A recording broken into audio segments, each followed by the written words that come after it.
Queridos hermanos, nos encontramos una vez más en una entrega más de su programa Profundizando en la Fe por Televida, el canal de la familia y también a través de las redes sociales.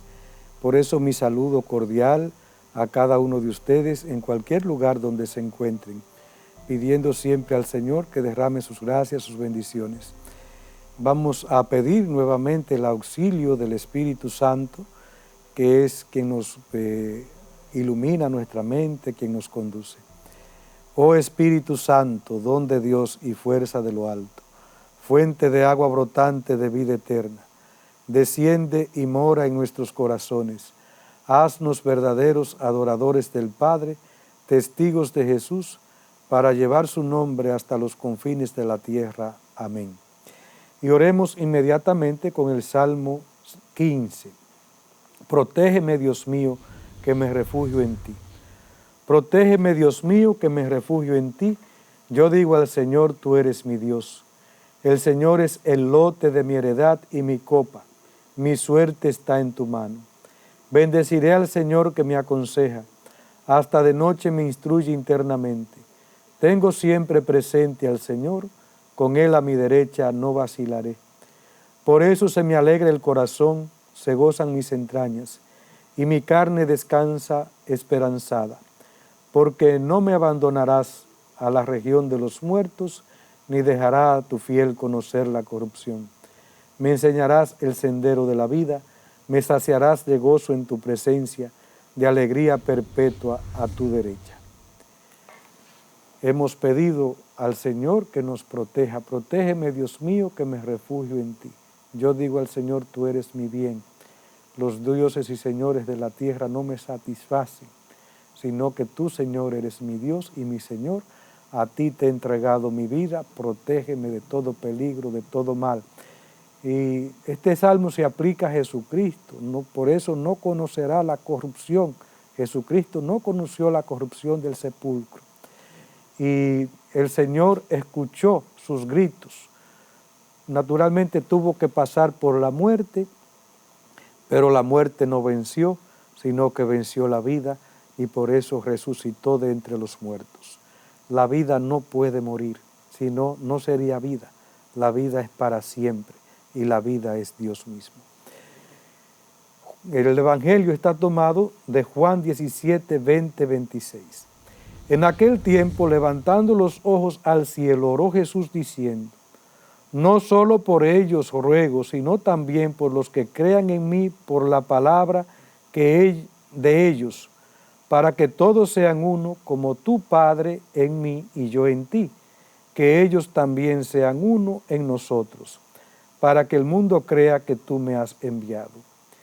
Yo les he dado la gloria que tú me diste, para que sean uno como nosotros somos uno, yo en ellos y tú en mí, para que sean completamente uno, de modo que el mundo sepa que tú me has enviado y que los has amado a ellos como me has amado a mí.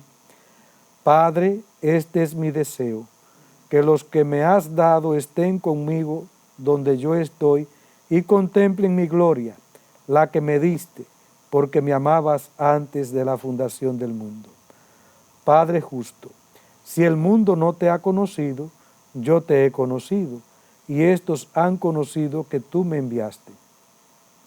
Les he dado a conocer y les daré a conocer tu nombre, para que el amor que me tenías esté en ellos y yo en ellos. Palabra del Señor.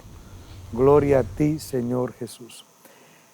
Ahora vemos al Señor pidiendo no solamente por los apóstoles, por los 12, que son testigos cualificados de su evangelio, de su palabra, de su verdad, sino también por aquellos que van a creer. Y ahí estamos incluso tú y yo, que hemos creído en la palabra, en el testimonio de los apóstoles. Gracias a los apóstoles hemos recibido el sacramento de la penitencia, el sacramento del bautismo, el sacramento de la Eucaristía, todos los sacramentos.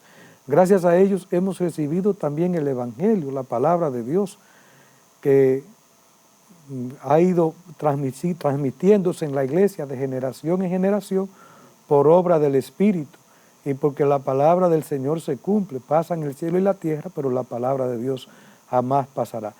Pido también por ellos, nos dice el Evangelio, nos dice Jesús, por aquellos que creerán en la palabra. ¿Y qué es lo que pide el Señor? Pide que seamos uno en la fe. En la iglesia somos uno porque tenemos una misma fe, un mismo Señor, un mismo bautismo, una misma Eucaristía, una misma doctrina, una sola cabeza, unos sacramentos. Vivimos en esta unidad, vivimos también unidos en la caridad, y por eso usted y yo también podemos contribuir con los cristianos que están en Jerusalén, y podemos orar los unos por los otros. Vivimos en el misterio de la comunión de los santos, y esto es lo que hace creíble a la iglesia, este misterio de unidad. Donde hay unidad, está el Espíritu Santo, que es el que da unidad, porque el Espíritu es a la iglesia, cuerpo místico de Cristo, lo que es el alma al cuerpo.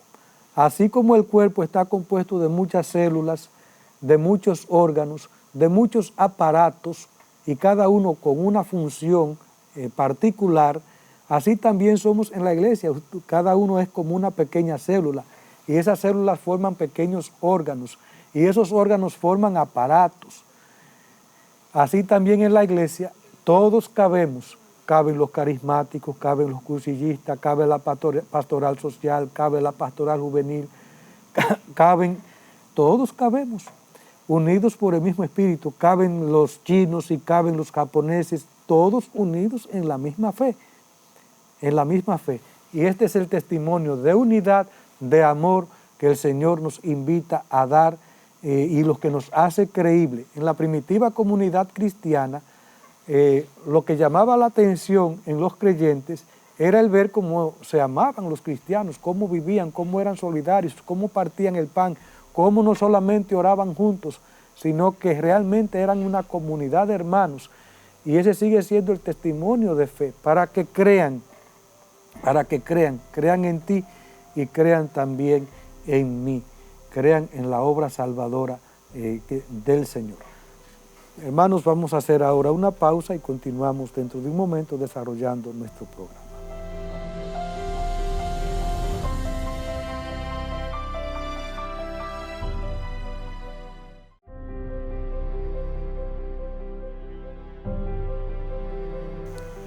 Bien, hermanos, seguimos meditando en la tercera persona de la Santísima Trinidad, el Espíritu Santo. Creo en el Espíritu Santo, Señor y dador de vida. Nadie conoce lo íntimo de Dios sino el Espíritu de Dios. Primera de Corintios 2:11. Pues bien, su Espíritu que lo revela nos hace conocer a Cristo su Verbo, su palabra viva, pero no se revela a sí mismo. El que habló por los profetas nos hace oír la palabra del Padre, pero a Él no le oímos, no le conocemos, sino en la obra mediante la cual nos revela el Verbo y nos dispone a recibir al Verbo en la fe. El Espíritu de verdad que nos desvela a Cristo no habla de sí mismo. Un ocultamiento tan discreto, propiamente divino, explica por qué el mundo no puede recibirle, porque no le ve ni lo conoce, mientras que los que creen en Cristo le conocen porque Él mora en ellos. El Espíritu Santo es el que conoce la profundidad de Dios, dice San Pablo. Nadie puede conocer la profundidad de Dios, solo el Espíritu. Y como Él la conoce, nos la revela, nos ayuda a conocer a Jesucristo. Porque como decía en el capítulo anterior, el Espíritu Santo es el primer oyente de la palabra, el primer oyente de Jesucristo, y Jesucristo en cuanto palabra es la sabiduría de Dios, el conocimiento de Dios, el conocimiento de Dios. El Espíritu entonces, el que habló por boca de los profetas, el que inspiró las Sagradas Escrituras, es el que me ayuda a conocer al Hijo, pero también como verbo del Padre, y al Padre y al Hijo. Pero Él mismo no se da a conocer, porque es discreto, solamente se da a conocer en estas manifestaciones que son obras suyas. Ahorita lo vamos a ver más claramente, que son obras suyas. La palabra de Dios en su actuar, ahí se manifiesta el Espíritu. Por eso, como Él es invisible y es discreto, el Espíritu Santo es discretísimo, es discreto, su actuar siempre es suave. Por eso dice San Gregorio Nacianceno, es por eso que en el mundo no le conoce, porque su actuar es discreto. Él es silencioso, es silencioso. Y todo el que se deja santificar en el Señor también es así, es humilde, es discreto, no es apavientoso, no anda pavoneándose, no anda provocando, no anda en ese mundo de vanidad que no viene de Dios. No, el Espíritu Santo nos ayuda a ser discretos, a ser humildes, a ser silenciosos, a acoger la palabra de Dios. La Iglesia, comunión viviente en la fe de los apóstoles, que ella transmite, es el lugar de nuestro conocimiento del Espíritu Santo, en las Escrituras que Él ha inspirado, en la tradición de la cual los padres de la Iglesia son testigos siempre actuales, en el magisterio de la Iglesia al que Él asiste, en la liturgia sacramental a través de sus palabras y sus símbolos, en donde el Espíritu Santo nos pone en comunión con Cristo, en la oración en la cual Él intercede por nosotros, en los carismas y ministerios mediante los que se edifica la Iglesia, en los signos de vida apostólica y misionera, en el testimonio de los santos, donde Él manifiesta su santidad y continúa la obra de salvación. La Iglesia, comunidad viviente, es el lugar donde conocemos al Espíritu Santo y lo conocemos en las Sagradas Escrituras que Él ha inspirado. Las Sagradas Escrituras es palabra de Dios porque es inspirada por el Espíritu Santo. Es 100% palabra humana porque también han sido hombres elegidos quienes las han puesto por escrito, pero por inspiración del Espíritu Santo. Entonces la palabra de Dios es un fruto de este Espíritu, un fruto del Espíritu Santo. Y no solamente las Sagradas Escrituras, también la tradición de donde encontramos el testimonio vivo de los padres de la Iglesia, testimonios cualificados de la Iglesia. ¿Y por qué cualificados? Porque ellos son intérpretes, exégetas autorizados de la palabra de Dios. Tenían un método para, sobre todo la lección divina, que es un método para escrutar la palabra de Dios, es una herencia de los padres de la Iglesia. Y por eso encontramos escritos tan bellísimos de los santos padres. En el oficio de lectura casi siempre viene un comentario de ellos. Y realmente esto es un alimento espiritual hermosísimo, que yo les recomiendo a ustedes también, que me están escuchando, los que tienen la devoción de hacer también el oficio divino, es decir, el oficio de lectura, las laudes, las horas intermedias, las vísperas, a que también disfruten de esta riqueza espiritual que nos llega a través de los padres de la Iglesia con sus comentarios y sus exégesis de la palabra de Dios. Y ellos son testigos cualificados también porque vivieron en la santidad de vida y por eso son reconocidos como fuentes de las cuales la Iglesia continua y permanente se alimenta, porque en ellos actúa de manera muy singular el Espíritu Santo. Ellos también fueron los que definieron el canon de las Sagradas Escrituras, cuando pululaban todos estos evangelios apócrifos que incluso llevaban el título de algunos de los apóstoles, y los cristianos estaban tentados a seguir estos escritos falsos. Pues ellos son los que dicen, no, miren, estos son los libros inspirados, estos son los libros que vienen directamente de los testigos de la fe, de los apóstoles, y por eso son, podríamos decir, reconocidos estos libros, porque vienen de los apóstoles, de los testigos oculares, de aquellos a quienes el Señor eligió después de orar y le encomendó la misión de llevar el Evangelio y que luego lo pusieron por escrito. Los padres de la iglesia son también los artífices de muchas plegarias eucarísticas, de algunas plegarias eucarísticas. Sobre todo la segunda plegaria se le entiende que fue compuesta por San Hipólito de Roma, esa plegaria eucarística que oramos en la Santa Eucaristía. Pero también el Espíritu Santo está presente en el magisterio de la iglesia, que es el órgano autorizado para interpretar la palabra de Dios, el órgano autorizado.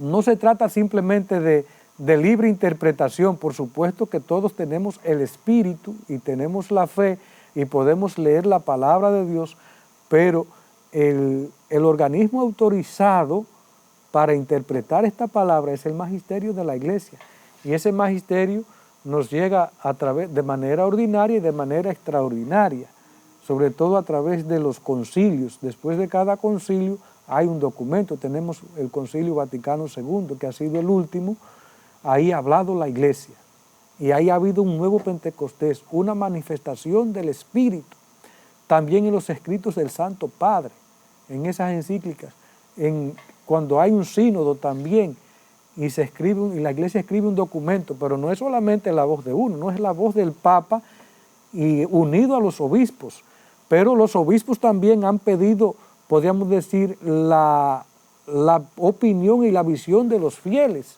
Ahora mismo estamos abocados a un sínodo, pero el Papa está haciendo una consulta a todos los fieles y a través de los obispos, este parecer de toda la iglesia va a llegar a esa asamblea sinodal y entonces de ahí va a salir un documento que va a arrojar luz, pero es entre todos vamos armando, componiendo, profundizando en esta verdad del Espíritu. El magisterio de la iglesia entonces también un lugar donde se manifiesta el Espíritu. Queridos hermanos, seguimos reflexionando en este misterio de la tercera persona de la Santísima Trinidad que nos revela al Padre y al Hijo, pero Él mismo es discreto, Él solo se manifiesta en estos órganos, en sus obras, pero es actuante, presente en su iglesia.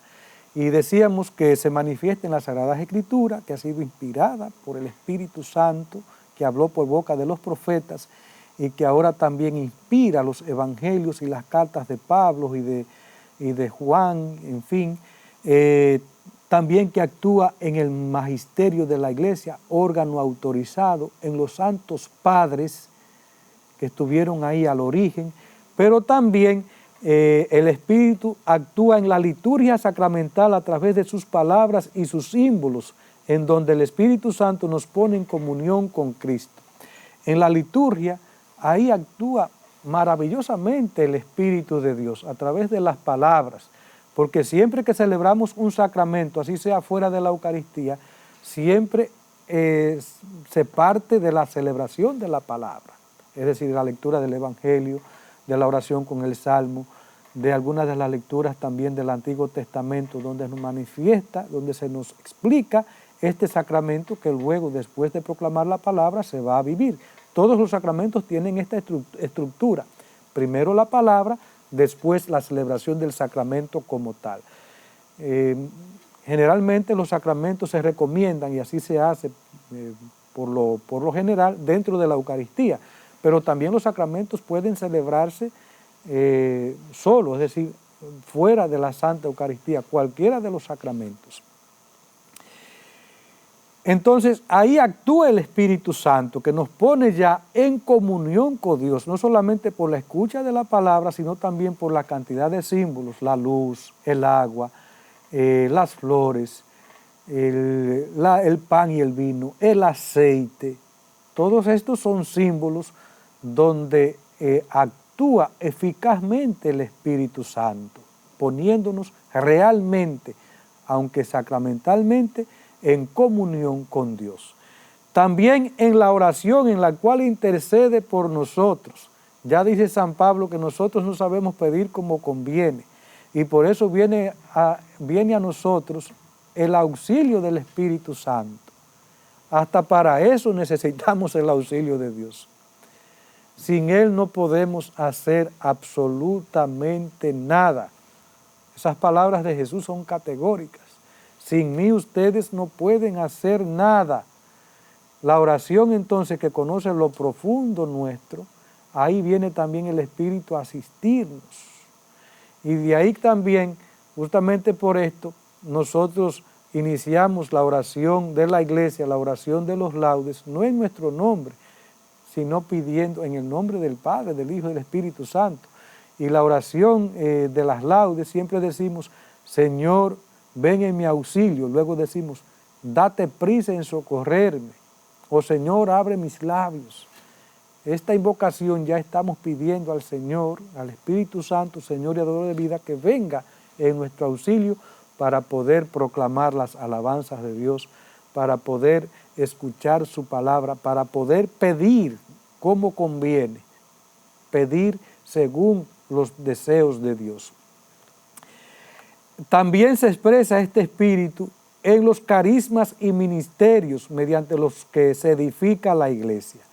Los carismas, cada persona tiene dones, tiene carismas, y esos carismas y ministerios son también discernidos en la iglesia. Por eso en la iglesia algunos tienen el carisma de leer, de visitar los enfermos, de aconsejar, de proclamar la palabra, de acoger, el ministerio de la palabra, el ministerio del sacerdocio, ya el ministerio ordenado. Hay ministerios que son ordenados y ministerios que no son ordenados. El ministerio ordenado está compuesto por los obispos, los sacerdotes, los diáconos. Y luego están los ministerios no ordenados. Ahí están los que llevan la comunión a los enfermos. Eso es un ministerio, es un don. Está también el ministerio incluso el ministerio de acogida. Son servicios, son ministerios, son dones. Y todo ello para construcción de la iglesia. Están también, el Espíritu se expresa en los signos de vida apostólica y misionera. Constantemente el Espíritu está haciendo surgir nuevas inspiraciones, nuevas congregaciones. Así a lo largo de la historia ha hecho surgir dones y carismas, congregaciones religiosas, formas de vida, movimientos apostólicos que revitalizan a la iglesia. Santos. La iglesia es una riqueza enorme, solamente mirando la cantidad de santos que el Señor ha suscitado por su Espíritu en la iglesia. Solamente ver la cantidad de movimientos, los focolares, los cursillistas, el movimiento neocatecumenal, los de Maús, y todos ellos para responder, pero también las congregaciones religiosas, franciscanos, dominicos, jesuitas, claretianos, todos ellos respondiendo a un carisma, respondiendo a una realidad eclesial para el bien de la iglesia. Y también en el testimonio de los santos, donde Él manifiesta su santidad y continúa la obra de salvación. Ahorita hablaba de los santos, y los santos nos han hecho grandes revelaciones. Y en este sentido, nos dice el Catecismo de la Iglesia Católica que esas revelaciones que se reconocen como revelaciones privadas son, podríamos decir, auténticas siempre y cuando no intenten corregir, ni superar, ni echar a un lado la única y eterna revelación que nos ha sido dado ya en Jesucristo y que nos llega a través de la palabra de Dios, a través de la tradición de la Iglesia, sino que estas revelaciones son más bien explicitaciones que ponen, podríamos decir, en actualidad algún aspecto fundamental de esa única revelación hecha en Jesucristo en algún momento para el bien de la iglesia. Bien, queridos hermanos, hemos llegado ya al final de su programa, Profundizando en la Fe. Hemos visto en este capítulo cómo el Espíritu Santo nos ayuda a conocer al Padre y al Hijo, y que se manifiesta de una manera discreta pero real, sobre todo en sus obras, que son las Sagradas Escrituras, los santos padres de la Iglesia, el magisterio, los sacramentos de la Iglesia, es decir, la liturgia, la oración que Él mismo inspira, los dones y carismas, y sobre todo en la vida de los santos. Demos gracias a Dios por este don inefable de su Espíritu. Estamos en la novena al Espíritu Santo. No se olviden también de celebrar, de orar al Espíritu Santo como la tercera persona de la Santísima Trinidad. Y que les bendiga el Dios Todopoderoso, Padre, Hijo y Espíritu Santo. Amén.